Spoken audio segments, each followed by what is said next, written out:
ሰላም ጤና ይስጥልኝ። የተወደዳችሁና የተከበራችሁ የአደይ ስታር ቤተሰቦች በያላችሁበት የዓለም ጫፍ ሰላም፣ ፍቅር፣ ጤና እየተመኘው ቪዲዮውን በላይክ ጀምሩት። ሳብስክራይብ፣ ኮመንት አትርሱ። ቤተሰቦች አመሰግናለሁ። ዛሬ አጠር ያለ ያስተምረናል ብዬ ያሰብኩት ታሪክ ይዤ ቀርብ ያለው እስከ መጨረሻ እንድታዳምጡኝ በክብር እጠይቃለሁ። አመሰግናለሁ። የታሪኩ ርዕስ የደብዳቤዎች መቃብር የዝምታ ዋጋ ይላል። የደብዳቤዎች መቃብር። በአንድ ትልቅ ከተማ ዳርቻ ዮናስና ሰላምታ በአንድ ዩኒቨርሲቲ ኮሪደር ውስጥ ይገናኙ ነበር። ዮናስ በጣም የተዘጋ፣ በድህነቱ የተጠመደና ስሜቱ በውስጡ የሚያፍን ወጣት ነበር።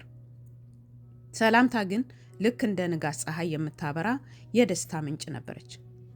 ዮናስ ለሰላምታ የነበረው ፍቅር በልቡ ውስጥ ለዓመታት የቆየ ነገር ግን ቃላት ያነሱት ሚስጥር ነበር። ዮናስ በየቀኑ ለሰላምታ ደብዳቤ ይጽፍ ነበር። በደብዳቤዎቹ ውስጥ ስለ እሷ ፈገግታ፣ ስለ ድምጿ ጣፋጭነትና ስለ ፍቅሩ ጥልቀት በዝርዝር ይጽፍ ነበር። ነገር ግን አንድም ቀን ደብዳቤዎቹ ለእሷ አልሰጣትም። ሁልጊዜ ራሱ እንዲህ ይል ነበር፣ ዛሬ ገና ለስጦታዋ ለክብሯ አልበቃሁም።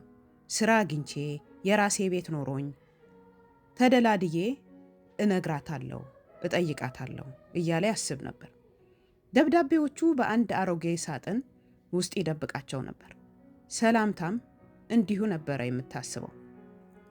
እሷም ለዮናስ የነበራት የፍቅር መግለጫ በግል ደብተሯ ላይ ትጽፍ ነበር። በልቧ ውስጥ ዮናስ እንደምትወደው ታውቃለች።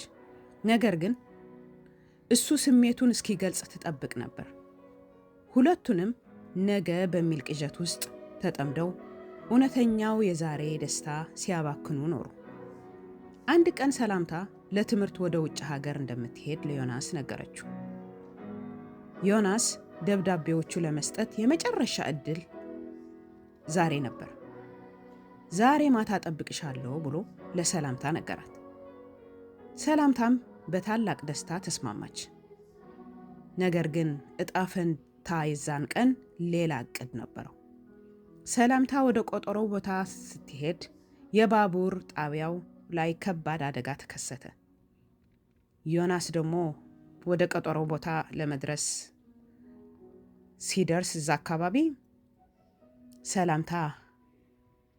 ዮናስ ወደ ጣቢያው ሲደርስ ሰላምታ ከአደጋ መትረፍ አልቻለችም ነበር። ዮናስ ሕይወቱ ጨለመ። ለ30 ዓመታት በለቅሶና በጸጸት ኖረ። አላገባም። ከማንም ሰው ጋር አልተቀራረብም።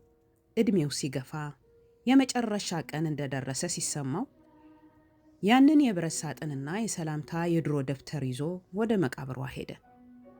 በመቃብሯ ላይ ተቀምጦ ደብዳቤዎቹ አንድ በአንድ እያወጣ ማንበብ ጀመረ። ሰላምታ ዛሬ ለምን ዝም አልኩኝ?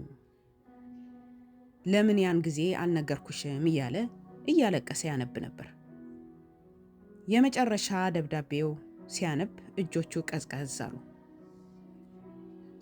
ሳጥኑ ውስጥ የሰላምታ ደብተር ሲከፍት ሌላው የሰላምታ ደብተር ሲከፍት በመጨረሻው ገጽ እሷም እንዲህ ብላው ነበር፣ ዮናስ እወድሃለሁ፣ ግን ነገ እነግርሃለሁ ይል ነበር። ለምን እስካሁን አልነገርሽኝም ብሎ በጸጸት ዮናስ ደብዳቤዎቹ በደረቱ ላይ እንዳቀፈ የሰላምታ መቃብር ከንፈሩን በመሳም የሕይወቱ የመጨረሻ እስትንፋስ በዝምታ አለፈ። በነገታው ጠዋት ሰዎች ሁለቱም ደብዳቤ እርስ በርስ ተያይዘው አገኟቸው። የዘገየው ፍቅር በሞት ተገናኘ። ሁለቱም ደብዳቤ ከላይ እንዳነበብኩላችሁ የሁለቱም ደብዳቤ ሳይነጋገሩ በፍቅር በደብዳቤዎቹ ላይ ብቻ ተገናኘ ማለት ነው። ውድ የዩቱብ ተከታታዮቼ ይህ ታሪክ የሚያስተምረን ትልቅ ትምህርት አለ። ነገ የሚባል ጊዜ የፍቅር ዋስትና የለውም። ዮናስና ሰላምታ የነበራቸው ስሜት እውነተኛ ነበር። ነገር ግን ነገ እነግራታለሁ፣ ነገ እነግረዋለሁ በሚል መዘግየታቸው ፍቅራቸውን በጸጸት እንዲያጡ አደረጋቸው። ስለዚህ ዛሬ የምንወደውን ሰው፣ የምትወዱትን የምናከብረው ሰው ፍቅራችንን እንግለጽ። ነገ ጊዜ አይሰጥም። በጣም ዘግይቶ የሚመጣ ነገ የለም። የዮናስና የሰላምታ ታሪክ የሚያስታውሰን ዋናው ነገር በፍቅር ውስጥ የምንሰጠው ትልቅ ስጦታ ጊዜ መሆኑን ነው።